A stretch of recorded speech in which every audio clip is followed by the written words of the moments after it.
अच्छा, हम देख रहे थे एक्शन रिसर्च मॉडल को। हमने सबसे पहले क्या कहा कि हम जब एक्शन रिसर्च की बात करते हैं तो ये ज़्यादा हमारे पास प्रॉब्लम फोकस्ड है, ठीक? कि आपको ज़्यादा अच्छे तरीके से आप पहले प्रॉब्लम को ऑब्जेक्टिवली आइडेंटिफाई करते हो, फिर आप उसके अकॉर्डिंगली जो है वो प्रॉपर्ली एक्शंस ले रहे होते हो। अच्छा, दूसरी तरफ वो कह रहे हैं कि जब हम एक्शन प्लान की बात करते हैं तो ये हमें ज़्यादा डिटेल में आपके पास it's a more detail process है, it's a more thorough process. So action research engages employ. आपने हमने थर्ड स्टेप में, इफ यू रिमेंबर, हमने कहा था फीडबैक देते हैं एम्प्लॉय को, but you collected the data relatedly. तो आप उसके according to means that is more thorough, it reduces resistance to change.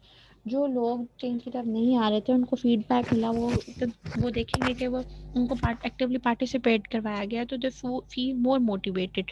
तो उसकी वजह से हमने याद तो हमने पढ़ा था how we reduce like resistance to change. तो इसी तरह आप यहाँ पे भी पार्टिसिपेशन हमने उसमें पढ़ा था पॉइंट। तो यहाँ पे जब आप एक्टिवली पार्टिसिपेट करा रहे हो, फीडबैक दे रहे हो, तो वो ऑटोमेटिकली उनको जो रेजिस्ट कर रहे हैं चेंज की तरफ से, वहाँ पे वो प्रोपोर्शन रिड्यूस हो जाएगा। Once employees have actively participated in the feedback stage, the change process typically takes on a momentum on its own under their sustained pressure to bring it about.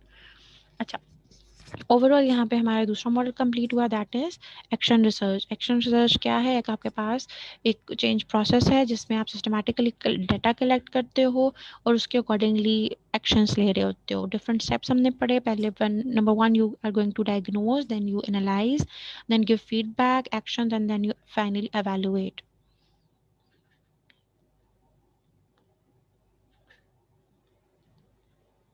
अच्छा, फिर आपके पास वो कह रहे हैं एक और यहाँ पे एक टर्म यूज हुई है, that is organisational development, OD.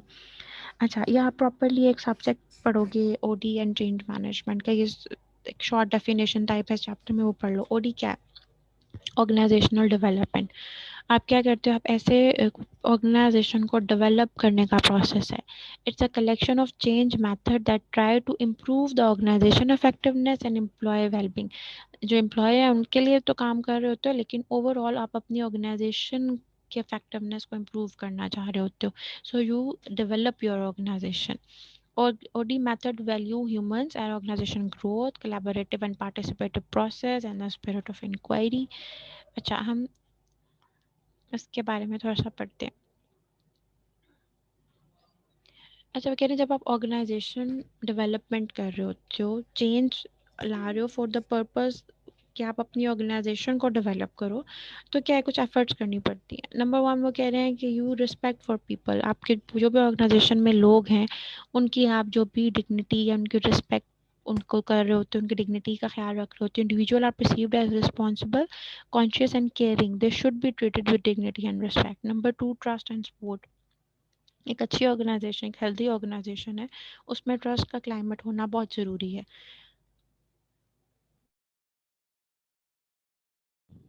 लोगों का वहाँ पे जैसे सपोर्टिव क्लाइमेट, एक दूसरे के साथ आपने ट्रस्ट है तो वैसे बात है, आप एक सपोर्टिव क्लाइमेट क्रिएट कर सकते हो। ओपननेस, लोग एक दूसरे के साथ ओपनली आइडियाज़ शेयर कर सकते हैं। ऑथेंटिसिटी, कोई यहाँ पे कोई फेक चीज़ नहीं है, ऑथेंटिक आपके पास चीज़ें होती हैं, तो वो भी आपके ऑर्गेनाइजेशन को ओवरऑल क्लाइमेट अच्छा करती हैं। तो इसका भी आपको ख्याल रखना पड़ता है। Power equalisation, effective organisation deemphasise hierarchical authority and control. हमने ऑर्गेनाइजेशन स्ट्रक्चर वाले चैप्टर में कोई हायरार्कीज और इस तरह की बात की थी, तो इन्हें कहता है कुछ जो यहाँ पे जब आप ओवरऑल ऑर्गेनाइजेशन के डेवलपमेंट की बात कर रहे होते हो, तो आप हर लेवल को देख रहे होते हो, आप हायरार्कीज में नहीं जा रहे होते हो।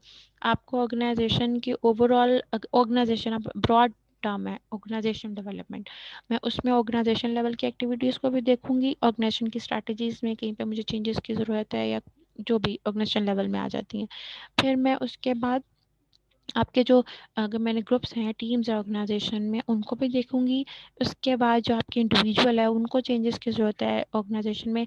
अगर मैं इंडिविजुअल को ट्रेनिंग्स दे रही हूँ तो उसका इम्पैक्ट एट दैट ऑर्गेनाइजेशन के ही परफॉर्मेंस पे होगा ना। तो ये सारा इंटर रिलेटेड होती हैं चीज़ें। तो वहाँ पे कहेंगे पावर इक्वलाइजेशन, आप उसको भी, जो अच्छी ऑर्गेनाइजेशन है वहाँ पे आपको हायरार्कीज और जो कंट्रोल वाली सिचुएशन होती है उसको, उस पर एम्फसाइज नहीं करते, उसको डी एम्फसाइज करते हो, उसको रिड्यूस कर रहे होते हो।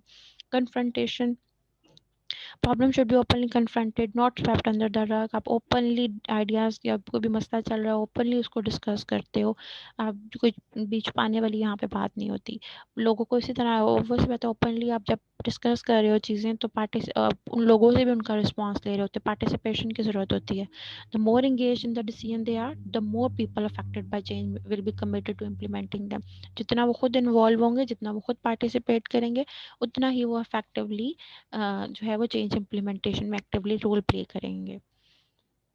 अच्छा, हम शॉर्टली देख लेते हैं, उन्होंने यहाँ पे कुछ डेफिनेशन तक देख लेते हैं कि कौन कौन सी अच्छी टेक्निक्स हैं, इंटरवेंशंस हैं जो कि आपके पास that help you to bring about change. What are some OD techniques and interventions for bringing about change?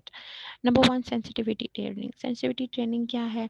Overall वो क्या कह रहे हैं? Members were brought together in a free and open environment in which participant discuss themselves. लोगों को आप इकट्ठा करते हो, वो एक दूसरे के साथ कनेक्ट होते हैं, एक दूसरे के साथ डिस्कशन करते हैं participant, and their interactive processes loosely directed by the professional behavioural scientist who created the opportunity to express ideas, beliefs, attitudes without taking any leadership role. अच्छा, ओवरऑल आप सेंसिटिविटी ट्रेनिंग क्या है? आप एक जगह लोगों को बुला लेते हो, ठीक है, उसमें एक्सपर्ट्स भी हैं आपके पास, जो जैसे उन्होंने कहा जी प्रोफेशनल लोग भी होते हैं, लेकिन वो एज अ लीडर काम नहीं कर रहे होते, एज अ ग्रुप या एज अ टीम आप डिस्कशंस करते हो, उनके उनसे ओपनली अपने आइडियाज़ शेयर कर रहे होते हो कि यहाँ पे कोई भी टॉप लेवल और लो लेवल इस तरह वाला चक्कर नहीं है, या कोई बॉसी स्ट्रक्चर नहीं है।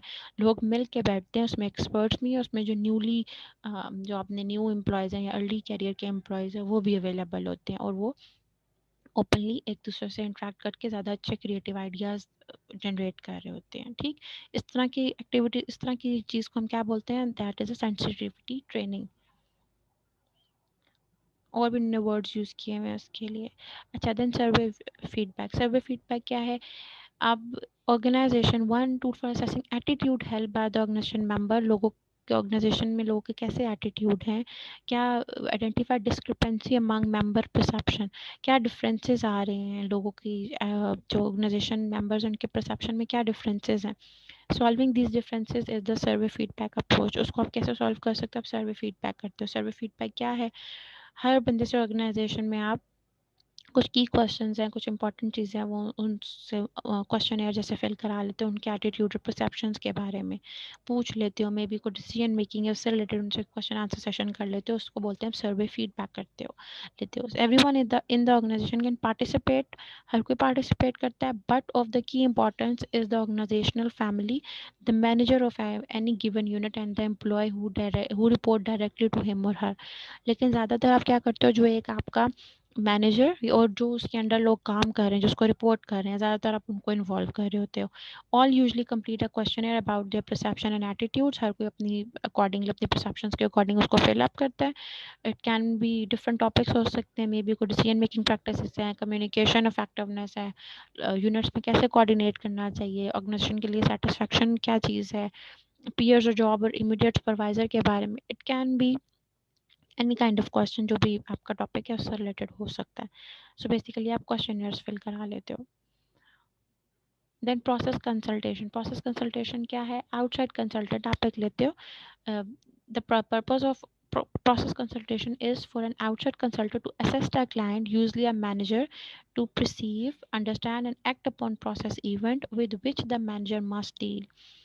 अच्छा, ओवरऑल आप क्या करते हो? एक कोई भी आउटसाइड कंसल्टेंट लेते हो जो कि आपके मैनेजर्स के साथ इंटरेक्ट करता है, और उसको कैसे आपने वर्किंग करनी है, कैसे आपने चीज़ों को अंडर, जो वर्क फ्लो है आपके ऑर्गेनाइजेशन में कैसे चल रहा है, कोई भी इवेंट्स हो सकते हैं, कम्युनिकेशन चैनल्स कैसे हैं, उनके अकॉर्डिंगली वो उसको असिस्ट कर रहा होता है, कंसल्टेशन दे रहा होता है अपनी।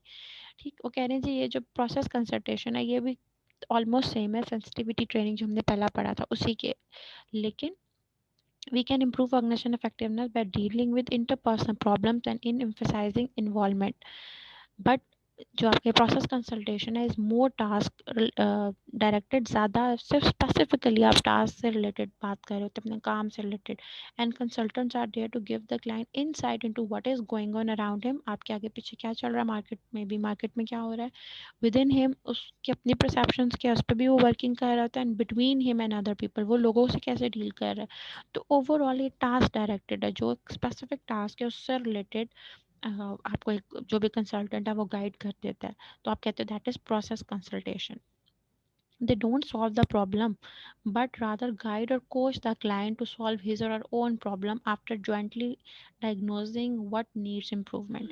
तो बेसिकली ये आपको एक कोचिंग का फंक्शन प्ले कर रहा, कोचिंग का रोल प्ले कर रहा होता है, आपको कोच कर रहा होता है, आपके मसले हल नहीं कर रहा, लेकिन आपको बता देता है व्हाट इज़ द प्रॉब्लम, आपने कैसे इसको सॉल्व करना है, कैसे इसको इम्प्रूव करना है।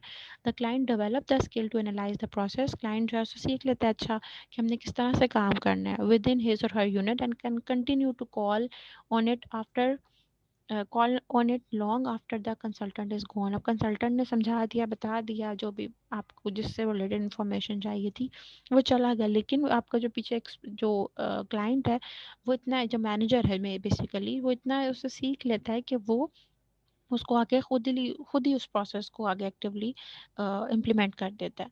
Because the client actively participate in both the diagnosis and the development of alternative, he or she arrives at greater understanding of the process and the remedy and is less resistance to the action plan chosen. क्योंकि वो सारी जो process कैसे करना है, आपने कौन से रेमेडीज़ क्या हैं, कौन से एक्शन प्लान्स लेने हैं, उसमें जब खुद इन्वॉल्व होता है तो इट मीन्स वहाँ पर लर्न कर लेते हैं स्किल्स। अब बेसिकली स्किल डेवलपमेंट हो जाती है यहाँ पे उसकी।